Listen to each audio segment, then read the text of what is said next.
전능하사 천지를 만드신 하나님 아버지를 내가 믿사오며 그 외아들 우리 주 예수 그리스도를 믿사오니 이는 성령으로 잉태하사 동정녀 마리아에게 나시고 본디오 빌라도에게 고난을 받으사 십자가에 못 박혀 죽으시고 장사한 지 사흘 만에 죽은 자 가운데서 다시 살아나시며 하늘에 오르사 전능하신 하나님 우편에 앉아 계시다가 천리로서 산자와 죽은 자를 심판하러 오시리라.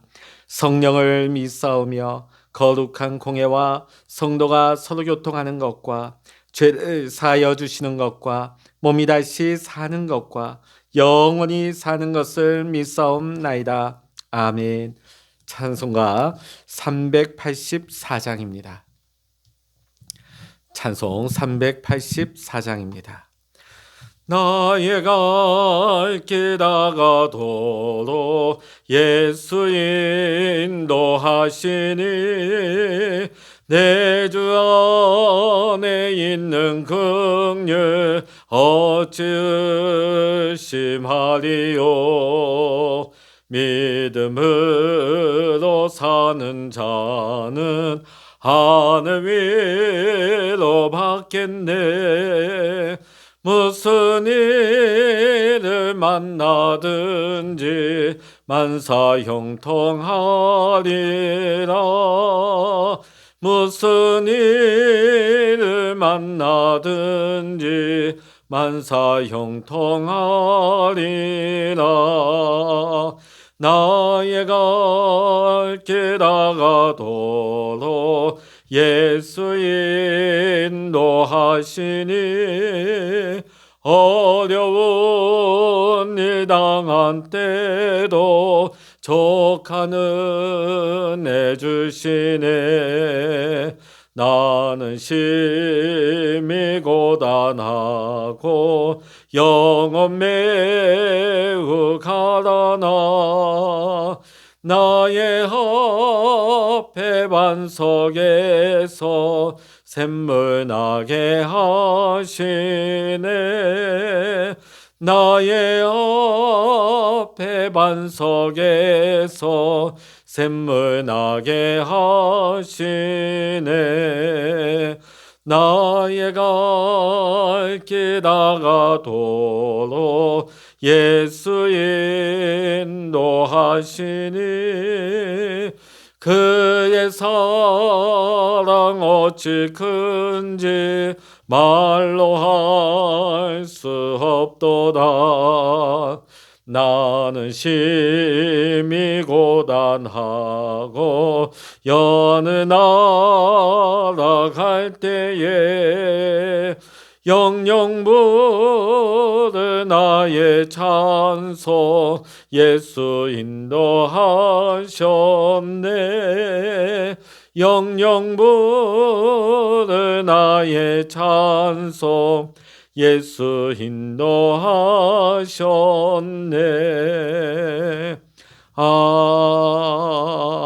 아멘. 이 시간 우리에게 주시는 하나님의 말씀 시편 42편입니다. 구약 시편 42편입니다. 1절부터 우리 11절 같이 읽도록 하시겠습니다. 42편입니다. 하나님이여 사슴이 시냇물을 찾기에 갈급한 같이 내 영혼이 주를 찾기에 갈급하나이다.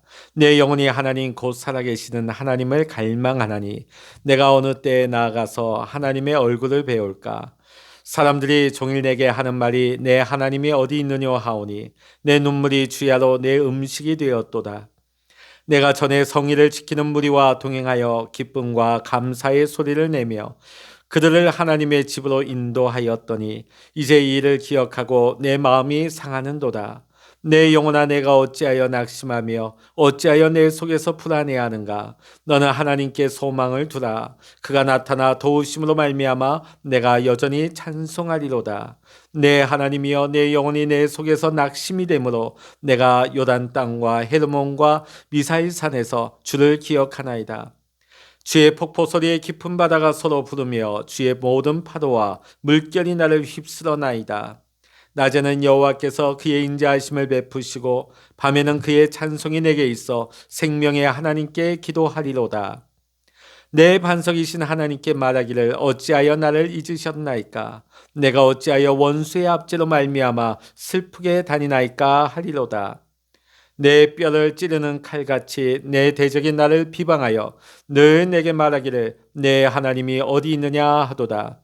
내 영혼아, 내가 어찌하여 낙심하며 어찌하여 내 속에서 불안해하는가? 너는 하나님께 소망을 두라. 나는 그가 나타나 도우심으로 말미암아 내 하나님을 여전히 찬송하리로다. 아멘. 할렐루야. 오늘도 함께 기도하시는 우리 모든 사랑하는 우리 모든 믿음의 성도님들에게 오늘도 하나님의 크신 은혜와 하나님의 축복이 함께 하시기를 주의 이름으로 간절히 축원합니다. 사단이 우리의 신앙을 무너뜨리기 위해서 또 우리의 삶과 우리의 마음을 무기력하게 만들고 의욕을 상실하게 만드는 그 무언가가 있습니다. 그게 무엇일까요? 그건 다름 아닌 낙심이라는 것입니다. 낙심은 우리 그리스도인들을 무너뜨리고 파괴할 뿐만 아니라 이 사회를 파괴하고 우리 공동체를 파괴하는, 또 이 낙심이라는 것이 무서운 것이 뭐냐면 한 사람이 전염되어지면 그것이 가정으로 또 이웃으로 온 나라에 이 낙심이 번진다고 하는 것입니다. 우리말 큰 사전을 한번 보면 낙심, 떨어질 낙, 마음심. 바라던 일이 이루어지지 않아서 마음이 풀어지는 것을 설명하고 있습니다. 이 낙심이 우리의 마음에 번지게 되어지면 우리는 희망을 잃어버립니다. 무기력해지고 쉽게 포기해버리고 사람 만나기도 싫고요. 일하기도 싫습니다. 우리 신앙인들 같은 경우에는 교회 나오기도 싫은 거죠. 그러면서 후회에 사로잡혀서 살아가게 되는 것입니다. 자, 그러면 우리가 왜 이렇게 낙심하며 살아가게 될까요? 여러 가지 이유가 있을 수 있습니다. 그런데 오늘 우리가 본문의 근거에서 보면 세 가지 정도의 이유를 우리가 살펴볼 수가 있습니다. 첫 번째로 우리가 왜 낙심하게 되는가? 먼저 2절 말씀 우리 읽어보십니다. 2절입니다. 시작. 내 영혼이 하나님 곧 살아계시는 하나님을 갈망하나니 내가 어느 때에 가서 하나님의 얼굴을 배울까? 자, 자신의 마음대로 일이 잘 안 돼요. 오늘 2절에 보면 오늘 이 시편의 기자는 살아계시는 하나님을 갈망합니다. 자, 그런데 문제는 뭡니까? 도대체 어느 때에 내가 하나님의 얼굴을 볼 수 있을까? 자신의 갈망, 자신의 마음대로 일이 이루어지지 않을 때에 낙심이 찾아온다는 것이죠. 자, 5절, 6절, 11절에도 그런 이유들이 나오고 있습니다. 자, 오늘 그러면 이 시편의 기자는 왜 이렇게 낙심하고 있을까요? 지금 예루살렘을 떠나 있습니다. 예루살렘에서 떨어져 있다 보니까 예루살렘에 올라가서 예배를 드리고 싶어도 그렇게 그곳에 가서 예배할 수 없는 처지라는 것이죠. 이 상황이 지금 다윗 같은 경우라면 압살롬의 반란으로 인해서 예루살렘 도성에서 쫓겨나와서 지금 예루살렘 그 성전을 들어갈 수가 없는 것이죠. 자, 이것이 만약에 고라의 자손이라면 먼 타국에 포로로 끌려가서 도저히 그 하나님의 성전에 나가서 예배할 수 없는 그런 환경에 처하게 된 것입니다. 갈래야 갈 수 없고 노력해도 되지 않고 이루어낼래야 낼 수 없는 그런 상황에 도달하게 되면 우리 사람들은 낙심하게 되어집니다. 내 마음대로 일이 되지 않을 때. 자, 두 번째 낙심하는 이유가 무엇일까요? 도대체 이 일이 왜 안 되었을까? 그 이유를 모를 때에 낙심한다는 것이죠. 2절과 9절입니다. 도대체 어느 때에 예루살렘에 올라갈까? 이걸 도통 알 수가 없다는 것이죠. 그러다 보니까 이 시편 기자는 애타게 절규하고 있습니다. 어찌하여 하나님이 나를 잊으셨는지, 어찌하여 원수들이 나를 이렇게 핍박하는지 이걸 알 길이 없습니다. 이걸 알 길이 없다 보니까 안타까운 것이죠. 자, 예를 들어서 예전에는 요즘이야 우리 군인들도 핸드폰을 가지고 스마트폰으로 다 전화를 하는 좋은 시절이 됐습니다만 옛날 아마 군 시절을 하신 성도님들은 아실 거예요. 유일하게 바깥에 할 수 있는 것이 편지입니다. 한참 젊은 나이에 가면 연인들에게 편지를 보내게 되죠. 자, 그런데 편지를 보내고 뭘 기다립니까? 답장이 오기만을 기다리는 겁니다. 자, 그런데 일주일을 지나 한 달이 지나도 오지 않습니다. 자, 그러면 이 병사는 어떤 생각을 하게 될까요? 내가 실현을 당했구나. 그래서 예전에는 실제로 이 실현당한 이 슬픔을 이기지 못하고 탈영을 한다거나 자살까지 하는 병사들이 종종 발생했습니다. 왜? 이유를 모르니까요. 까닭을 모르니까. 자, 그런데 만약에 이 병사가 자기 그 여자친구가 지금 외국에 가 있기 때문에 편지를 보낼 수 없다 한다는 것을 안다면 비록 때가 늦춰지고 회신이 돌아오지 않을지라도 실망하거나 낙심하거나 포기하지 않게 되는 것이죠. 자, 그런데 아무런 원인도 없는데 일이 되지 않으면 우리는 실망할 수밖에 없는 것입니다. 열심히 일하는데도 실패하게 되고 내가 타인에 대하여서 사랑을 베풀었는데도 억울한 일을 당해요. 도저히 이 까닭을 알 길이 없습니다. 그러면 우리는 낙심하게 되어집니다. 세 번째는 우리가 어떤 일의 결과로서 사람들로부터 좋지 못한 평가를 받게 될 때에 우리는 낙심을 하게 되어집니다. 자, 우리 3절 한번 읽어보십니다. 시작. 사람들이 종일 내게 하는 말이 내 하나님이 어디 있느냐 하오니 내 눈물이 주야로 음식이 되었도다. 자, 10절 읽어보십니다. 내 뼈를 찌르는 칼같이 내 대적인 나를 비방하여 늘 내게 말하기를 내 하나님이 어디 있느냐 하도다. 자, 이게 무슨 말입니까? 너 그렇게 하나님 잘 믿는다고 하더니 결과가 도대체 그게 뭐냐? 만약에 이게 고다의 후손 같은 경우라면 아니 너가 그렇게 성전에서 열심히 봉사하더니 겨우 그 결과가 타국의 포로로 끌려간 것이냐. 오늘 우리 그리스도인들이 세상 가운데 이런 말을 들을 때가 있습니다. 교회와 가정과 학교, 직장에서 열심히 노력하고 최선을 다했는데 좋지 않은 결과를 우리가 당하게 되면 주위 사람들로부터 이런 좋지 않은 말을 듣게 되는 것이죠. 그때 우리는 낙심할 수밖에 없는 것입니다. 자, 그러면 우리 그리스도인들이, 우리 신앙인들이 이런 낙심할 수 없는 밖에 없는 이런 상황 속에서 도대체 어떻게 하면 이 낙심에서 벗어날 수 있을까요? 자, 첫 번째로는 우리가 일을 함에 있어서 나의 한계 상황을 바라보는 것이 아니라 하나님의 능력을 바라볼 때에 우리는 낙심에서 벗어날 수가 있는 것입니다. 자, 우리 시편 42편을 읽다 보면 인칭 대명사가 무려 51번이나 나오고 있습니다. 자, 여기에서 시편 기자는 계속해서 나를 강조하고 있죠. 나를 강조합니다.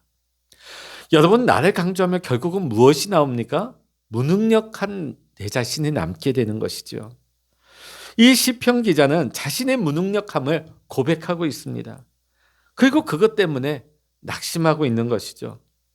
성전에 오르고 싶지만 갈 수가 없고 도대체 이럴 때는 어떻게 하면 좋습니까? 1절에 보면 사슴이 시냇물을 찾기에 갈급한 같이 주를 찾기에 갈급합니다. 살아계신 하나님을 갈망합니다. 갈 수는 없으나 예루살렘을 볼 수 있는 산에 내가 올라갑니다. 8절에 보면 그 일이 이루어지도록 기도합니다. 여러분, 우리가 낙심할 때에 자꾸만 초점을 연약한 내 자신에게 맞추게 되어지면 계속 수동에 빠져들 수밖에 없는 것입니다. 사실 우리 인간이 대단한 것 같지만 알고 보면 굉장히 연약한 존재입니다. 그러니까 우리가 노력한 만큼 성과가 이루어지지 않았다고 우리는 낙심해서는 안 되는 것입니다. 일이 안 될 때 우리는 하나님의 능력을 의지하라는 신호를 받는 것으로 우리는 여겨야 한다는 것입니다. 하나님을 바라보라고 하는구나.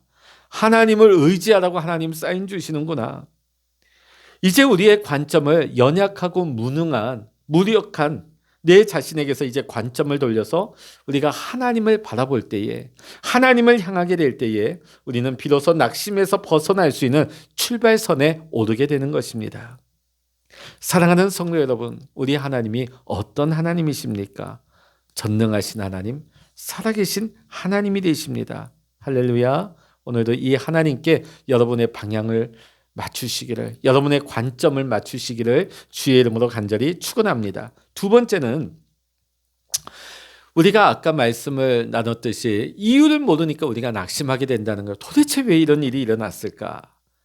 우리가 이유를 몰라 낙심하지 말고 오히려 하나님의 약속을 믿고 하나님께 찬양해야 될 줄로 믿습니다. 우리 6절 한번 읽어보십니다. 6절입니다. 내 하나님이여 내 영혼이 내 속에서 낙심이 되므로 내가 요단 땅과 헤르몬과 미살산에서 주를 기억하나이다. 이유를 몰라요. 그러나 이제는 하나님을 바라보고 하나님의 약속을 붙들고 하나님을 찬양하기 시작합니다. 어찌하여? 자, 오늘 본문을 계속 보면 5절, 9절, 11절에 보면 계속해서 나오는 단어가 뭡니까? 어찌하여? 어찌하여? 사실 우리가 그 이유를 안다고 해서 우리가 답을 얻을 수 있습니까? 우리가 이 세상에서 우리가 이유를 안다 할지라도 풀지 못할 문제들이 너무나 많이 있습니다. 자, 우리가 어려움을 당하게 되면 자꾸만 이런 질문을, 왜 이런 일이 내게 일어났을까? 왜 하필이면 나일까? 이런 질문을 계속하게 되면 우리는 수렁에 빠지고 마는 것입니다. 자, 우리가 이 낙심에서 벗어나기 위해서는 우리가 자꾸만 해서 이유를 묻기보다는 우리는 하나님의 약속을 붙들어야 될 줄로 믿습니다. 어떤 사람은요, 신앙을 다 이해하고 믿겠다고 하는 분들이 있습니다. 자, 여러분, 다 이해하고 어떻게 믿겠습니까? 믿으면 이해가 되는 것입니다. 믿으면 이해가 되는 거예요. 자, 제가 하나 예를 들겠습니다. 어떤 사람이 우리에게 서울 가는 지도를 주면서 이걸 보고 가면 서울 종로로 갈 수 있다고 가르쳐 주었다고 생각해 보십시다. 여러분, 종로 가는 길을 여러분이 이해를 하고 여러분 답사해 보고 가십니까? 아니죠. 그 지도를 전해준 사람과 그 지도를 그린 사람, 그 지도를 믿고 우리가 그대로 따라가기만 하면 서울이 나오는 것이고 그 종로에 도착하게 되는 것입니다. 이해가 돼서 가는 것이 아니라는 것입니다. 지금 우리가 살아가는 이 환경이 다 이해할 수 없다 할지라도 그 일로 말미암아 때로는 낙심이 밀려오지만 우리가 그 이유를 붙잡고 살아가는 것이 아니라 하나님의 약속을 붙잡고 그 약속의 말씀을 믿고 우리가 소망 가운데 힘차게 살아가게 되면 이유는 모르지만 우리는 하나님의 약속의 그 놀라운 계획들이 우리의 삶에 나타나고 이루어지는 것을 분명히 보게 될 줄로 믿습니다. 자, 사랑하는 믿음의 성도 여러분, 오늘 말씀을 마치겠습니다. 여러분, 환난 가운데 계십니까? 여러분, 환난 당할 때 담대하십시오. 요한복음 16장 33절에 보면 내가 세상을 이겼다고 주님께서 우리에게 말씀하십니다. 막연한 미래를 여러분 두고 두려워하고 계십니까? 두려움이 엄습할 때 두려워하지 마십시오. 이사야 41장 10절의 말씀 보면 하나님께서 내가 너와 함께 하겠다고 약속의 말씀을 주셨습니다. 여러분, 낙심하지 마십시오. 희망을 가지시기를 바랍니다. 하나님이 오늘도 우리와 함께 하십니다. 하나님 바라보고 하나님 약속의 말씀 붙들고 이제는 이유를 찾는 것이 아니라 무기력한 능력이 없는 내 자신을 바라보는 것이 아니라 사랑하는 하나님, 전능하신 하나님, 신실하신 하나님을 바라보게 될 때에 소망이 넘치고 기쁨이 넘치고 우리의 삶에 놀라운 일을 행하시는 하나님의 그 약속이 우리의 삶에 어떻게 진행되고 이루어지는 것인지를 우리는 반드시 보고 그것을 누리게 될 줄로 믿습니다. 기도하겠습니다. 할렐루야. 하나님 아버지 감사합니다. 오늘 이 하루도 하나님 안에서 말씀을 의지하여 기도하며 출발하게 하신 것을 감사합니다. 때로는 우리가 살아가는 동안 다 이해할 수 없고 까닭을 알 수 없는 여러 가지 문제로 인하여서 우리는 낙심하고 주저앉아 버릴 때가 많이 있습니다. 내 자신을 바라볼 땐 도저히 답이 나오지 않아서 실망할 때가 있습니다. 하나님이 이제 내 눈을 들어서 나를 보는 것이 아니라 나의 주 나의 하나님을 바라보게 하시고 이유를 아는 것이 아니라 이제 약속의 말씀을 붙들고 의지하여 믿음으로 순종하여 하나님의 인도하심을 따라갈 수 있는, 순종할 수 있는 우리의 삶이 되게 하여 주시옵소서. 하나님, 우리가 환난 날에도 두려워하지 말게 하시고 오히려 감사함으로 소망 가운데 하나님 바라보는 믿음 안에서 살아가게 하여 주시옵소서. 하나님 아버지, 오늘도 우리가 기도의 골방에 엎드립니다. 우리의 기도의 제목을 하나님 앞에 내려놓고 기도할 때 하나님 위로하여 주시고 인도하여 주시고 성령의 기름 부으심과 충만한 은혜를 부어 주시옵소서. 모든 감사와 영광을 우리 주님께 올려드리며 우리 주 예수 그리스도 이름으로 간절히 기도하옵나이다. 아멘. 찬양하라 내 영혼아, 찬양하라 내 영혼아, 내 속에 있는 것들아 다 찬양하라. 기도하라 내 영혼아, 기도하라 내 영혼아, 내 속에 있는 것들아 다 기도하라. 주여, 일창을 합심하여 기도하십니다. 주여.